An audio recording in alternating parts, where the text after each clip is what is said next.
Now you fall, as all Jedi must.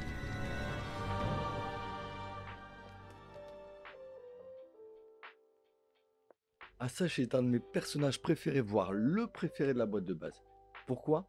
Parce que déjà, c'est l'apprenti du Count Dooku que j'adore, mais également, c'est un excellent personnage pour le jeu Shatterpoint, car elle est un assassin extrêmement mobile, et cela tombe bien, Shatterpoint est un jeu de mouvement. Pour commencer, Asajj est un personnage primaire, ce qui veut dire que sa valeur SP donnera le nombre de points à dépenser pour votre groupe de combat. Elle amènera également avec elle 3 points de force, ressources ô combien importantes pour pouvoir virevolter sur la table. Elle a l'avantage également d'être sur un socle standard. Mais pourquoi l'avantage? Car un personnage qui doit pouvoir aller en hauteur a besoin d'un petit socle, même s'il bouge moins vite, il pourra alors se poser sur toutes les surfaces de la boîte de base. Elle aura également pour taille Dathomirienne, utilisateur de la force, sœur de la nuit et alliance séparatiste. Pour ses capacités, nous aurons donc sa dextérité dathomirienne, capacité qui lui permettra de danser à travers la table car utilisable 2 fois au lieu d'une standard pour à chaque fois son coup en force. Elle utilisera la petite réglette afin d'effectuer un saut. Un saut ignore toute hauteur, donc ça c'est génial. Ce qui lui offre la possibilité de faire jusqu'à 3 mouvements lors de son activation. Et on le sait, certains de ces tags pourront lui permettre des mouvements via ses alliés. Poussée de force, qui ici forcera un mouvement à l'adversaire, ou plutôt un placement à l'adversaire à portée 3 de vous. C'est extrêmement solide. Vous sortez n'importe qui d'une zone de contestation, mais cependant cela coûte tout de même 2 points de force.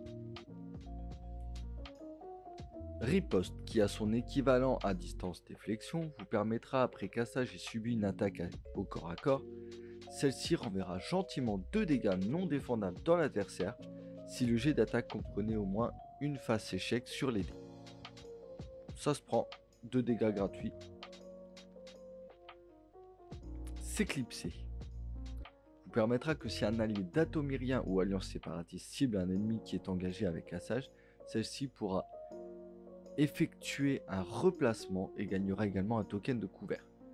Encore du mouvement, d'autant plus que le replacement utilise la grande réglette, plus le token couvert, bref, que du bonheur. Pour finir, sa capacité innée Assassin Seed qui permettra à Asajj de soigner de 3 si elle blesse un ennemi, que si celui-ci est un primaire ou un secondaire, Asajj peut courir ou sauter, et car il manquait évidemment la sauce au kebab, si c'était un primaire, vous allez en plus de ça refresh de points de force. Tout est cumulable, si vous tuez un primaire, vous allez soigner de 3, vous allez pouvoir faire un mouvement et refresh de points de force. Ça, c'est énorme. Au niveau de ses arbres de dégâts, sous sa forme Makashi, Asajj gagnera encore du mouvement et est surtout intéressante pour ses maîtrises de corps à corps qui feront directement des critiques pour encore et toujours virevolter sur le terrain. Et en plus de ça, elle pourra se soigner ou soigner un allié. Un arbre plutôt étoffé. Quant à sa phase Jarkai, ici rien à voir avec la belle Ahsoka, Asajj est là pour couper. Un arbre digne de son titre d'assassin, avec pas mal de très bonnes conditions prévues ou de dégâts purs et simples.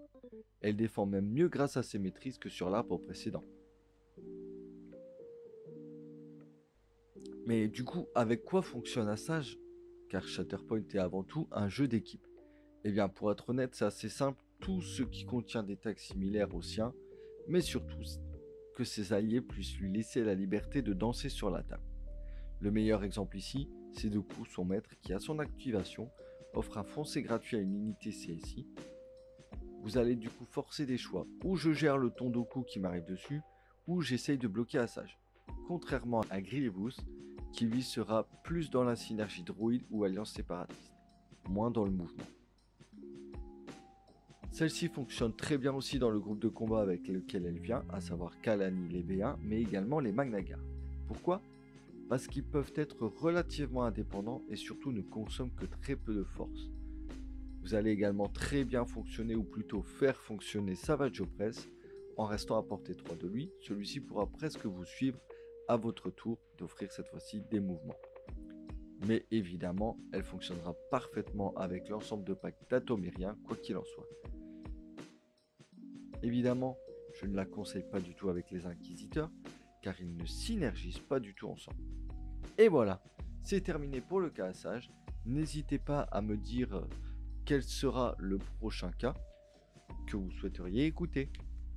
Je vous dis à très vite, n'hésitez pas à vous abonner et ciao!